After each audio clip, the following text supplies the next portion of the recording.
Spotlight.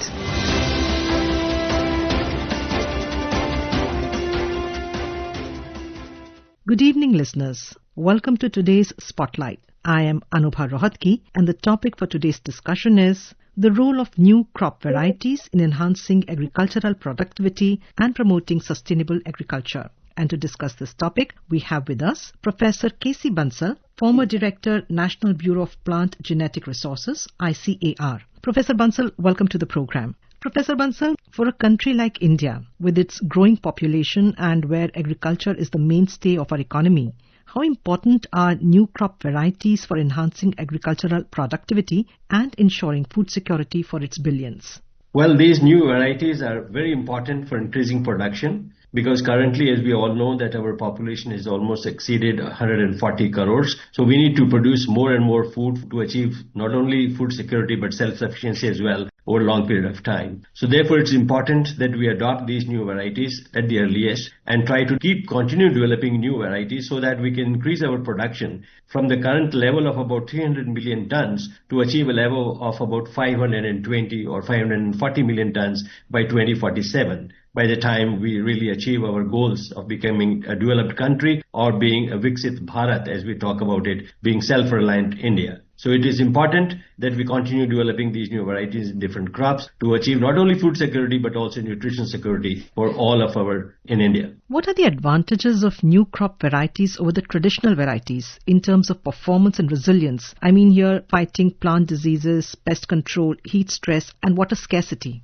Yes, these new varieties now, in addition to having an advantage of high yield, which we witnessed in 60s and 70s in Green Revolution varieties, they were high-yielding varieties, no doubt about it, but they were all responsive to mostly irrigation and fertilizers. And therefore, we need to provide them more water, more irrigation, number of irrigations in a given cropping season, as well as more fertilizers. But now what we are talking about is that apart from increasing yield, we must have an inbuilt resistance in these varieties to pests and diseases and to also drought so that we can produce more with less water. And the water use efficiency could also be possibly increased. Not only this, as you know, the climate change is now witnessed very well globally. There's a global warming. We need to also develop varieties which are tolerant to heat or to high temperature. Mostly the night temperature as well is also increasing, studies have shown in India. So apart from increasing the yield, as we have done in case of traditional varieties of Green Revolution times, we need to now develop these newer varieties with having an advantage of resistance to drought,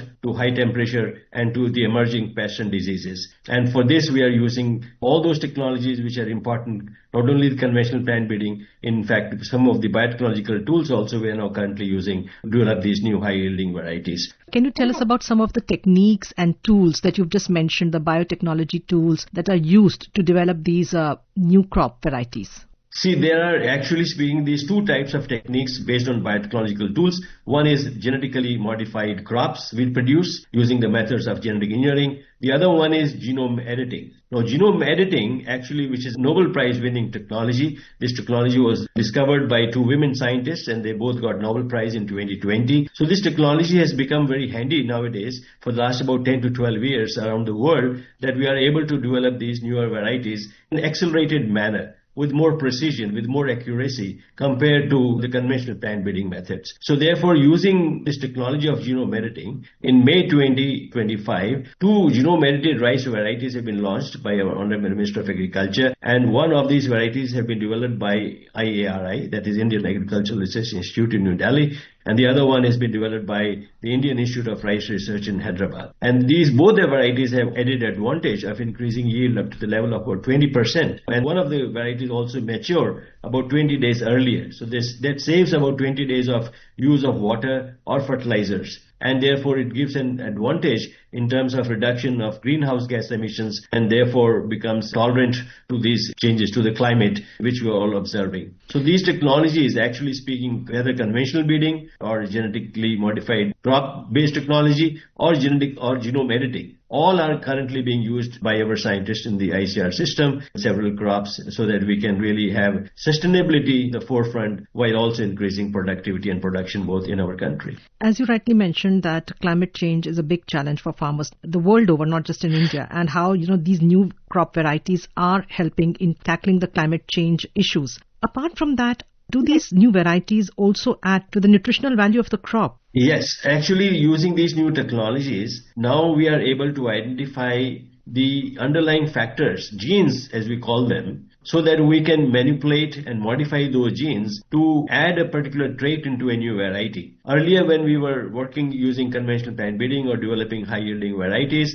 we did not have any information on the kind of genes which were involved in giving a particular trait or feature to these varieties. But now using the tools of genetic engineering or the tools of genome editing, it is possible that we modify directly the genes which are important for a particular trait. For example, if I mention about it that we need to use or develop varieties with higher nitrogen use efficiency or higher water use efficiency so that we produce more yield with less water or with less fertilizer. So we know now what are those genes that we can directly modify them, and that is now possible and being done using the tools of genome editing. So that adds to the sustainability or the way of sustainable way of production, increasing production in our country, whether food or nutritional quality also it's important. Yes, now we know various genes which can control or the amount of zinc or iron. Even in elsewhere outside India, somebody has developed a tomato with higher vitamin D content. Vitamin D, normally it is not very important. Through plants we get it. It's only an animal source that we can have vitamin D.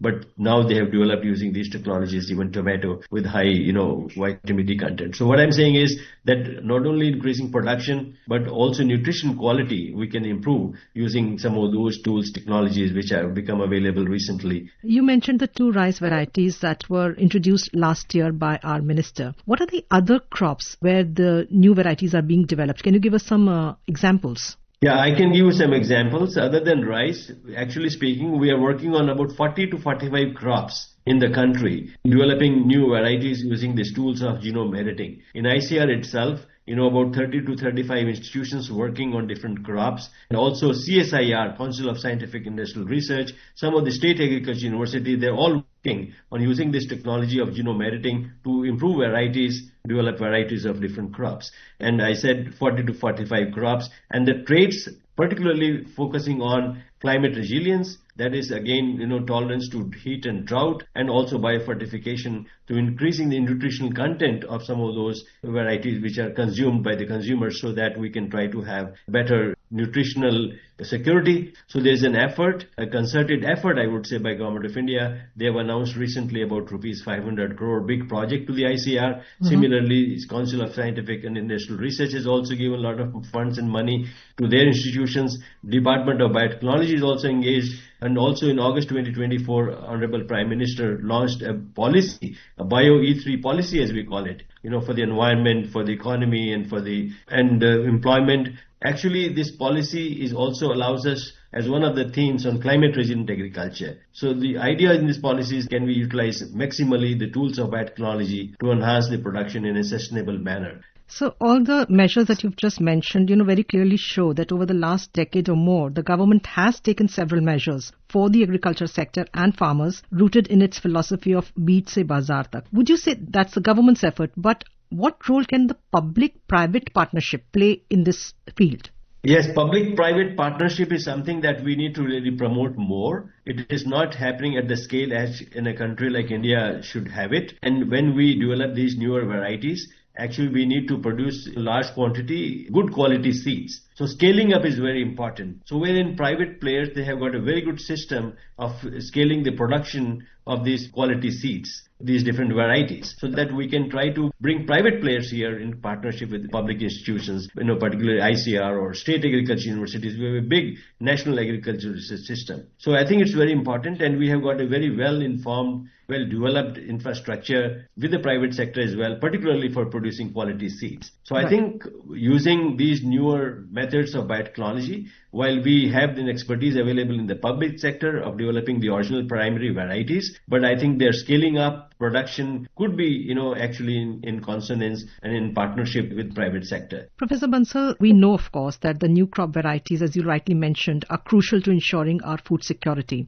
At the same time, what are the economic benefits to the farmers? Well, economic benefits are already there, but point is that through these newer varieties, there is a potential economic benefit to these farmers can even increase further. As I gave you an example of genome-edited rice, which matures 20 days earlier, that means the farmers would like to use less water or less fertilizer, and they can even prepare the land better for the next crop. So they get more time. So all these activities combined together will give us wonderful advantage in economic terms to these farmers. And not only we save on those resources, as input cost, to the farmers, right, but also we have a better and clean environment as a result of use of less pesticides or use of less water, use of less fertilizers. And when I give you an example of using less pesticides, that reminds me of BT cotton in India, which we developed and is being cultivated more than 95% of our farmers in about 11 million hectares. Farmers have got a benefit of producing more with less pesticide use.